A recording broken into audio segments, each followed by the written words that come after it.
Hello friends. आज के इस वीडियो में हम डिस्कस करेंगे अर्थमेटिक ऑपरेटर्स इन जावा के बारे में। इससे पहले जो मैंने क्लासेस कराए थे ऑपरेटर्स इन जावा, जिसमें हम यूनिरी ऑपरेटर्स के बारे में जाना था, तो इस वीडियो में हम जानेंगे अर्थमेटिक ऑपरेटर्स क्या होता है और उसका यूज़ क्या होता है। ठीक है। बेसिकली मैंने बताया था ऑपरेटर्स के बारे में कि एक ऐसा सिंबल है जिसके अंदर एक ऑपरेशन और एक टास्क फिक्स किया गया है ताकि वो एक पार्टिकुलर स्टेटमेंट को सॉल्व कर सके, like addition, subtraction, multiplication and division. तो जो ऑपरेटर्स होता है अर्थमेटिक ऑपरेटर्स, उसके अंदर कुछ पार्टिकुलर टास्क असाइन है, जैसे कि प्लस एक ऐसा सिंबल है जिसका काम है जोड़ना। तो इसके अंदर दो चीजें हैं। ये तो एक ऑपरेटर्स है, ये एक सिंबल है, पर जो इसका काम है दो चीजों को जोड़ना। वैसे माइनस है और मल्टीप्लिकेशन है, इन सब का सिंबल हम यूज करते हैं अलग अलग ऑपरेशन को परफॉर्म करने के लिए। तो अरिथमेटिक ऑपरेटर्स क्या करता है, जितना भी जोड़ने और घटाने का काम जावा में हम करते हैं, लाइक जो बेसिक कैलकुलेशन है, एडिशन, सब्ट्रैक्शन, मल्टीप्लिकेशन और डिवीजन और मॉड्यूलर डिवीजन, तो इन सब का काम हम अरिथमेटिक ऑपरेटर्स में अरिथमेटिक ऑपरेटर की मदद से करते हैं। ठीक है, जो बेसिक कैलकुलेशन है।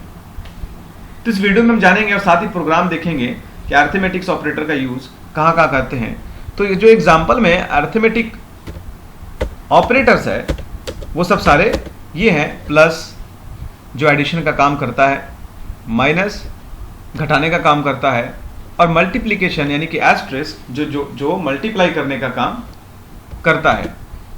ठीक है, ये है हमारा डिवीजन और ये है हमारा मॉड्यूलर डिवीजन, जो किसी भी डिवीजन में जो रिमाइंडर बचता है उसको हासिल करने के लिए, उसको लेने के लिए हम इसका यूज करते हैं। जैसे कि 2 से अगर मैं डिवाइड करूं 11 में, यानी कि 11 डिवाइडेड बाई 2, तो मुझे 1 क्या मिलेगा, रिमाइंडर। तो इन सब ऑपरेशन को परफॉर्म करने के लिए हम मॉड्यूलर डिवीजन यूज करते हैं, जिसमें हमें सिर्फ रिमाइंडर हासिल होता है। ठीक है,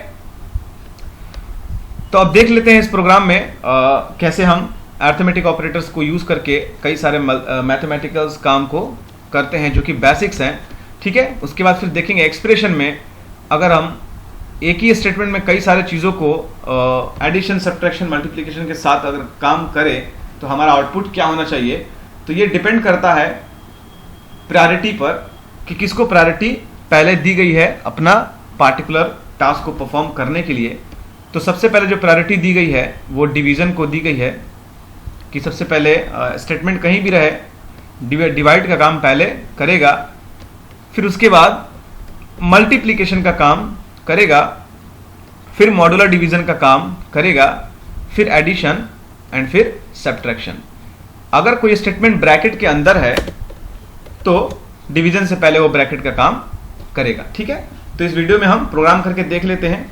मैंने कुछ प्रोग्राम पहले से तैयार कर रखे हैं अरिथमेटिक ऑपरेशन से रिलेटेड।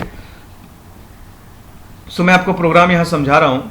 ये मैंने एक क्लास क्रिएट करा है जिसका नाम है D4।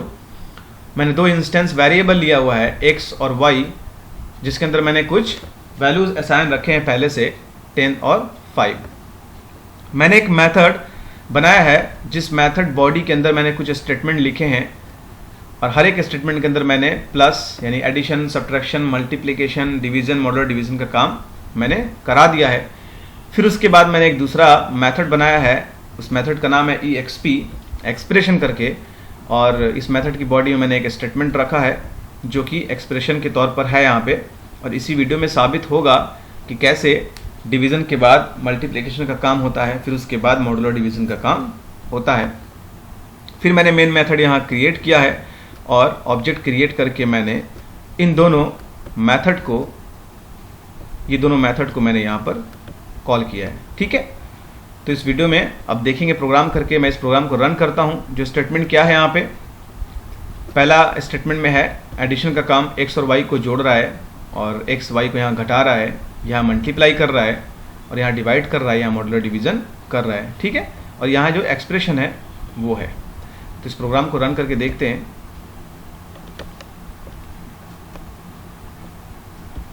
सो मेरा प्रोग्राम रन हुआ है, तो हम देख सकते हैं कि जो हमारा 10 और 5 था वो ऐड हुआ है और 15 मुझे आउटपुट मिला, माइनस हुआ है तो 5 मुझे आउटपुट मिला, और मल्टीप्लाई हुआ है तो 50 मुझे आउटपुट मिला, और डिवाइड हुआ है तो मुझे 2 उसका आउटपुट मिला, और मॉड्यूलर डिवीज़न में जो रिमाइंडर है कुछ बचा नहीं है, 0 बचा है, वो मुझे मिला है। तो ये मेरा अर्थमेटिक ऑपरेशन का जो काम था वो हो गया, बेसिक जो था। अब हम देखेंगे एक्सप्रेशन में। तो एक्सप्रेशन में क्या हो रहा है, यहाँ पर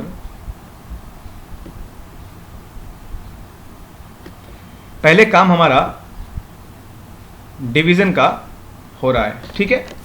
अगर डिवीज़न का काम पहले होता है तो मुझे आउटपुट मिलेगा 5, ऑल राइट। और अगर मॉड्यूलर डिवीज़न का काम पहले हो रहा है तो मुझे आउटपुट मिलना चाहिए 1, क्योंकि 5 से अगर 10 में डिवाइड करेंगे तो वो डिवाइड हो जाएगा और मुझे जो मॉड्यूलर डिवीज़न मिलेगा वो 1 मिलेगा। फिर प्लस एडिशन का काम यहाँ पर है जिसमें 1 ऐड हुआ है, तो टोटल मुझे आउटपुट मिलना चाहिए 6, ठीक है। ये हमारा आउटपुट आना चाहिए। तो हमारा आउटपुट क्या आ रहा है,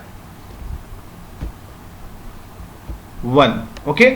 तो मैंने बताया था कि डिवीज़न के बाद मल्टीप्लिकेशन का काम होता है, फिर उसके बाद मॉड्यूलर डिवीज़न का काम होता है, फिर उसके बाद एडिशन और सब्ट्रैक्शन का काम होता है।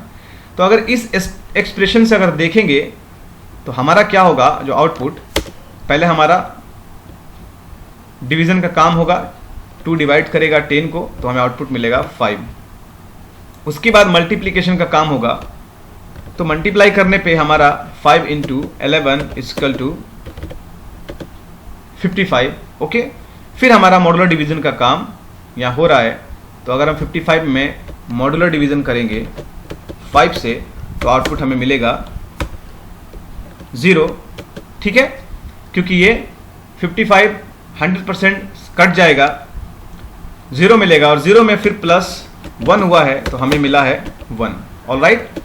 सो इस एक्सप्रेशन से साबित हो गया कि डिवीज़न के बाद मल्टीप्लिकेशन का काम होता है, उसके बाद फिर मॉड्यूलर डिवीज़न का काम होता है, फिर एडिशन, फिर सब्ट्रैक्शन का काम होता है, जैसा कि मैंने यहाँ पर आपका आउटपुट दिखाया है कि एक्सप्रेशन 1 आया हुआ है। सो ये हमारा अर्थमेटिक ऑपरेटर था जावा में जिसका यूज़ है। आप कंफ्यूज ना होइए कि यहाँ पर ब्रैकेट में हमने क्यों रखा है। याद रहे, अगर हम ब्रैकेट हटाएंगे तो प्लस का काम सिर्फ जोड़ना नहीं है, ठीक है, कंकैटिनेट करने का भी काम है, यानी कि 2 एक्सप्रेशन को ऐड करना भी उसका काम है। तो मुझे आउटपुट थोड़ा डिफरेंट मिलेगा, यानी कि 10 और 5 को ऐड ना करके 105 कर देगा। डैट मीन्स उसका एक्सप्रेशन जो होगा वो बिल्कुल डिफरेंट हो जाएगा, ठीक है। देखते हैं एरर क्या आ रहा है। यहाँ पर एक एक्स्ट्रा वो है ब्रैकेट, तो हमारा जो आउटपुट होगा वो डिफरेंट हो जाएगा, लाइक 105। देख सकते हैं कि वो क्या किया है, कंकैटिनेट कर दिया है। डैट मीन्स ब्रैकेट हटाने के बाद 10 + 5 को 15 ना करके वो 10 + 5 को 105 कर दिया है, ठीक है। इसीलिए ब्रैकेट लगाना हमारा कहीं कहीं ज़रूरी होता है, क्योंकि प्रोग्राम जो है कंप्यूटर को ये नहीं पता है कि हमें क्या करना है, वो तो वही करता है जो उसको टास्क असाइन है, ओके।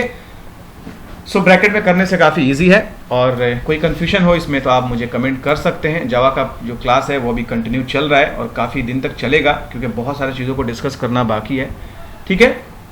तो हम स्टेप बाय स्टेप प्रोसेस करके देखेंगे और पढ़ेंगे। जावा में अगर कोई भी आपको कन्फ्यूजन हो तो आप मुझे कमेंट कर सकते हैं, ठीक है।